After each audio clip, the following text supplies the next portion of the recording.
So you have a goal, a vision, and for whatever reason you can't bring yourself to do the things that you need to do in order to get there. And it almost doesn't make sense. Like, how can you want something so bad?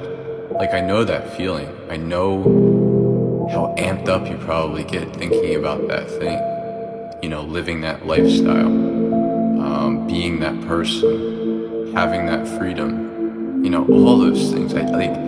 It invokes like this invigorating adrenaline. It makes you feel alive, you know, it gives you goosebumps when you think about it. So how can you want that thing so bad and still just not be willing to do the things that you need to do? And it's not like the things that you need to be doing are difficult in any way or are a mystery, you know, like everyone knows what to do.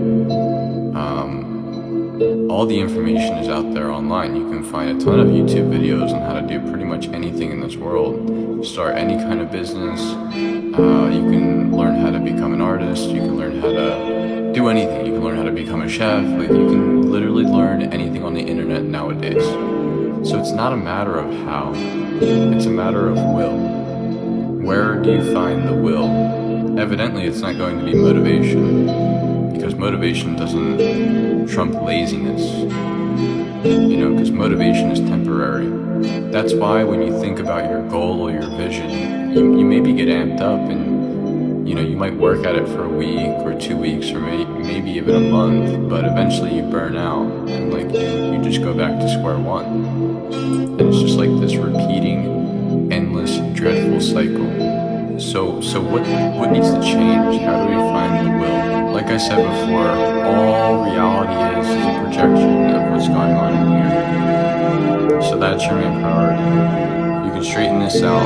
Laziness is just a mere, it's not even relevant at that point. Laziness is such a surface level issue that's not the deep rooting cause of why you're not making any progress. You're not listening to yourself. That's the root cause. So dedicate like even just an hour out of your day to just be alone in an isolated environment. Isolate your mind. Identify like what your vision is. Who do you want to become? How does that person behave? How do they operate? What about us differs from them? What's limiting us? What do we need to change? The more you sit with yourself, these answers will kind of just reveal themselves to you. Like I said, you'll grow at a rate that you probably didn't even think was possible. It's just you have to start doing it. All this is just noise and distraction right now. You are your answer.